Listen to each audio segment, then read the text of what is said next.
Hey guys, what is going on? Rodrigo here with the Noobs, and today I'm just going to be giving a quick guide on how to use the theatre mode in multiplayer of Call of Duty Black Ops Cold War. So the first thing we need to do is access theatre mode. As many of you will recall, and we actually did a video on this previously, the theatre mode, which was previously placed in the bottom of the multiplayer menu here, has actually been moved as part of Season 1. I guess the reasoning behind that was that they wanted to make a little bit more space for additional playlists and different game modes that have come in recently, such as things like Prop Hunt and Face Off. So to access, what we need to do now is we need to scroll across to Barracks. And as you can see, at the bottom of the Barracks section, we have Theatre. So I'm going to click into that. And what you can see here is that Theatre mode has recorded my last 20 clips or gameplay moments. And as you can see, as I scroll down, that number at the bottom there will jump through to my last 20. So it's a little bit limiting in that if you've played a game a few weeks ago and you wanted to get the clips from that, then it seems that you can only do the last 20. So all you need to do is choose the clip that you want, and I'm going to go with this Moscow Search and Destroy. Let's do 2244. So I'm going to click A, and what it will do is it will start downloading the clip or loading the film and putting you into the editing software. And we've got various options and methods of editing that we can use here. So let's cover those. So when we first come into theatre mode, as you can see, we've got various buttons here in this control hub that we can use to play around with our clips and edit videos. So the first thing to point out here is that the buttons that you're seeing on screen are mapped to the Xbox Series S, which is the console I have, but obviously there will be a similar mapping with the PlayStation equivalent. So the first thing I want to cover is the left and right bumpers. As you can see there, I've got my gamer tag within those buttons, and what that allows you to do is just flick between the different players that are in your particular round. So if you're playing in a clan match or you're playing with some of your friends and you want to get clips of those people, then it's a easy way to navigate through.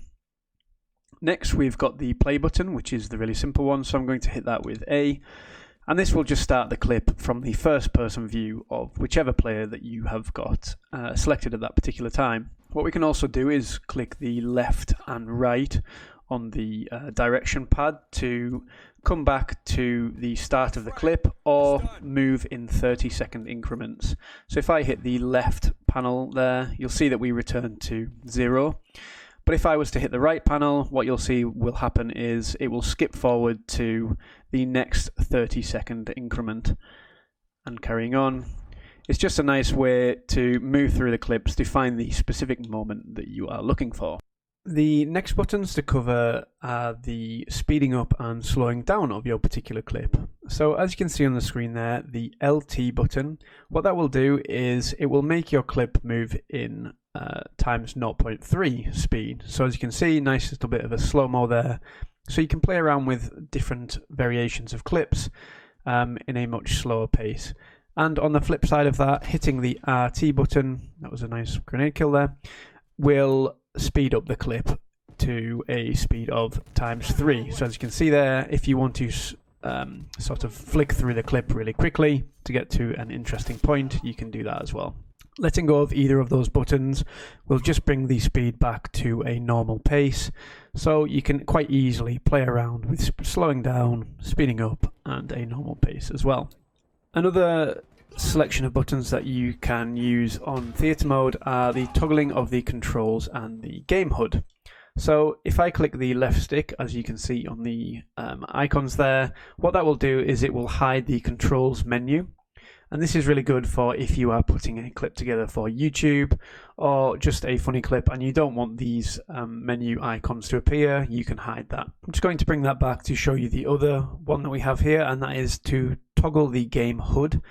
And that is by using the right stick button. So what that means is it will remove all of the icons on the screen, like the radar, your ammunition, your tacticals, and that kind of thing. So if I click that, you'll see that all of that information will disappear. So we can actually toggle both of these things off at the same time if we wish.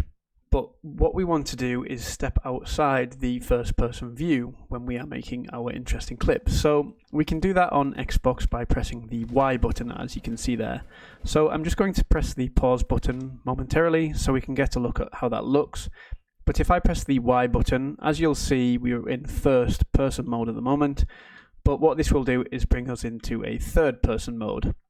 So you can see as I flick through the various players there, and the camera is a little bit limited in that it will just sit behind the player, but it's quite useful nonetheless. So if I run the clip, as you can see, we've got quite an interesting view.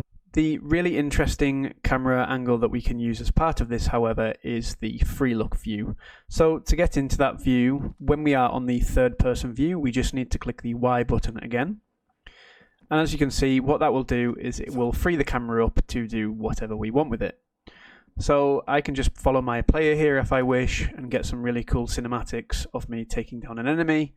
And I can move around by using the left and right stick by directing them as you would when you are playing the Call of Duty game as normal. What you can also do is use the left and right bumpers to move the camera down and up. So if I just do a quick example of that by coming out of this area, I can quickly move the camera down and up to capture various gameplay moments of either my own gameplay or of my teammates' gameplay, and I can follow different players around as I wish.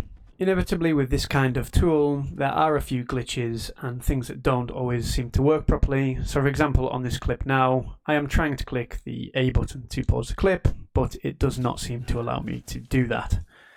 Even if I move into different views, there still seems to be a glitch with that particular piece of functionality.